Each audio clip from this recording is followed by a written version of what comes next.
Hello learners, welcome to my channel 3AD Study channel. আজি আমি আলোচনা কৰিব বিচাৰিছো ক্লাস 7 ৰ সমাজ বিজ্ঞানৰ 8 নম্বৰ পাঠৰ উত্তৰ পূব ভাৰত সম্ভাব্য বহু বিকল্পধৰ্মী প্ৰশ্ন আৰু তাৰ উত্তৰসমূহ গটিকে ভিডিওটো স্কিপ নকৰাকৈ আগলৈ চাই থাকক তো ইয়াত যদি ভিডিওটো ভাল লাগিছে আৰু যদি ইম্পৰ্টেন্স বুলি ভাবিছে গটিকে লাইক কৰিব কমেন্ট কৰিব আৰু শেয়াৰ কৰিব আৰু প্লিজ সাবস্ক্ৰাইব কৰিবলৈ নাপাহৰিব আৰু লগতে বেল আইকনটো দবাব ওকে চাই থাকক 8 নম্বৰ পাঠৰ উত্তৰ পূব ভাৰত বহু বিকল্প প্ৰশ্নসমূহৰ পৰা শুদ্ধ উত্তৰটো লিখা প্ৰশ্ন 1 উত্তৰ পূব ভাৰতৰ মুঠ ৰাজ্য কেইখন ক 10খন খ 8খন গ 7খন ঘ 9খন ইয়াত কোনটো উত্তৰ হ'ব ঘ 9খন শুদ্ধ উত্তৰ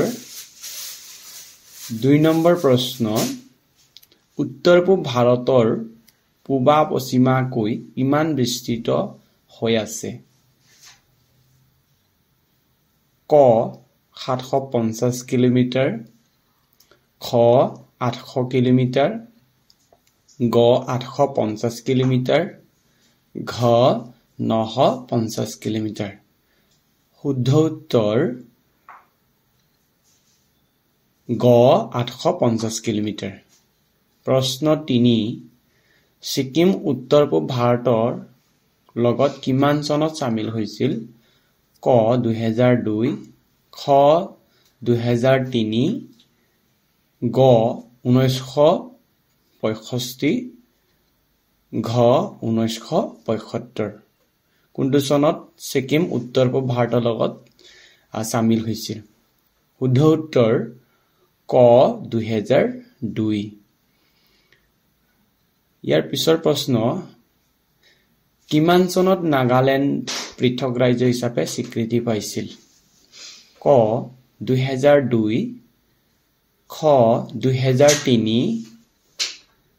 গ 1965 ঘ 1963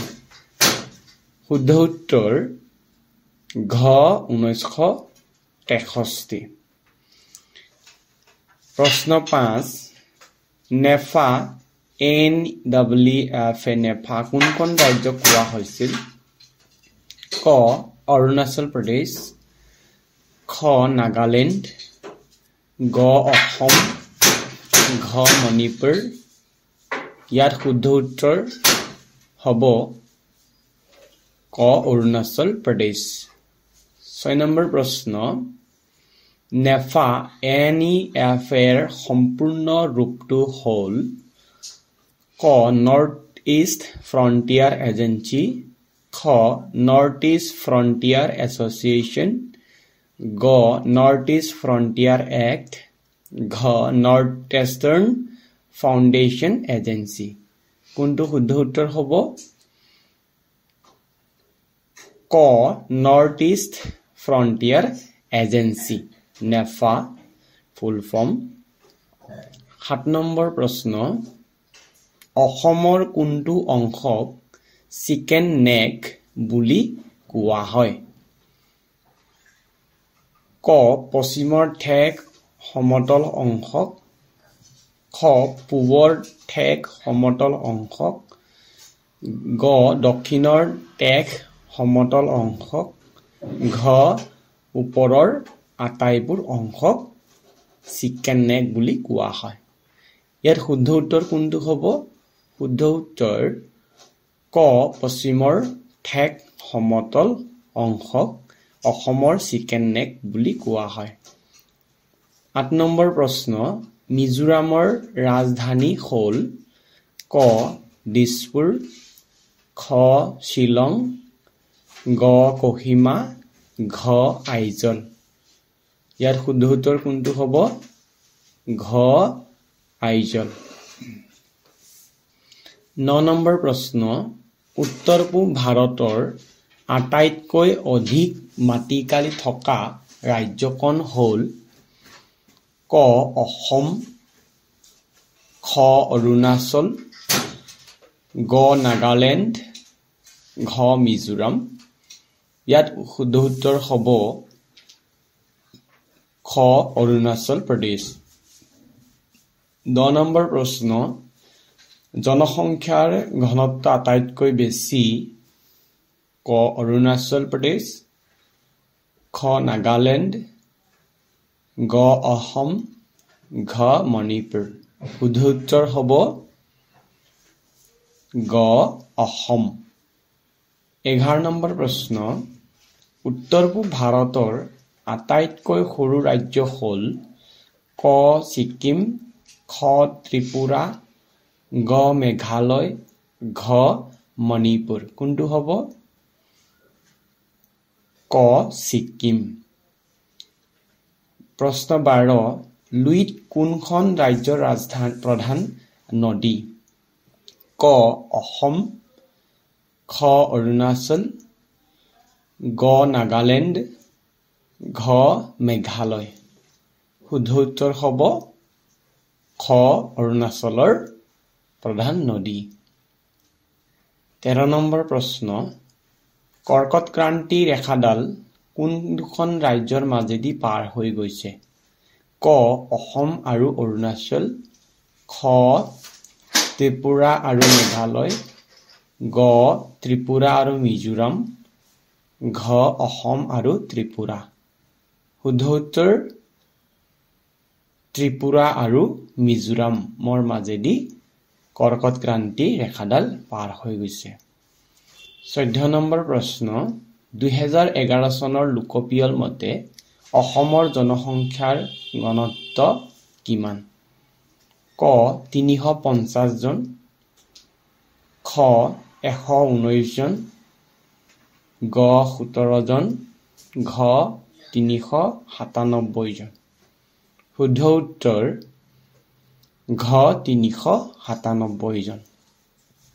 15 নম্বৰ প্ৰশ্ন বড়ো জনগোষ্ঠীৰ লোকসকল কৰ পৰা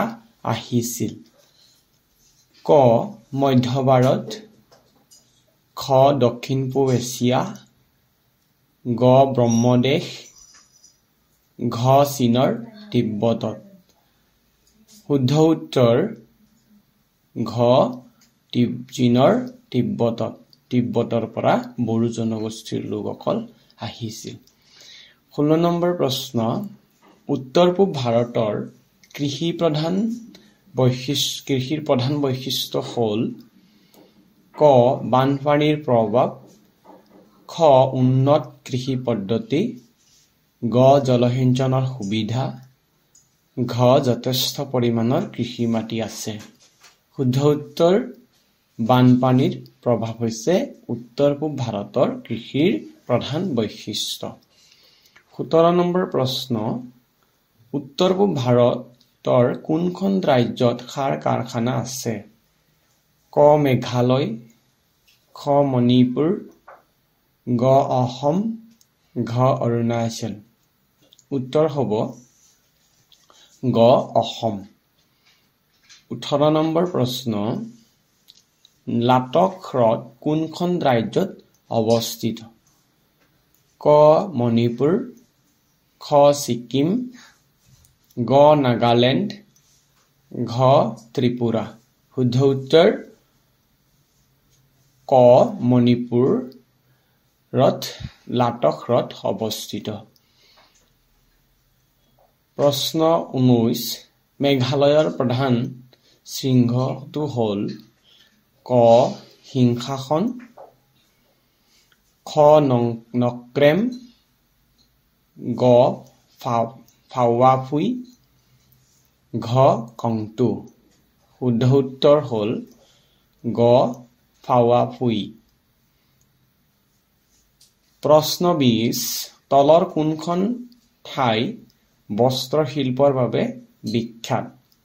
ক ভৈৰৱী খ শুৱালকুছি গ সৰ্থেবাৰী ঘ চেৰাপুঞ্জী শুদ্ধ উত্তৰ খ শুৱালকুছি বস্ত্ৰ শিল্পৰ বাবে বিখ্যাত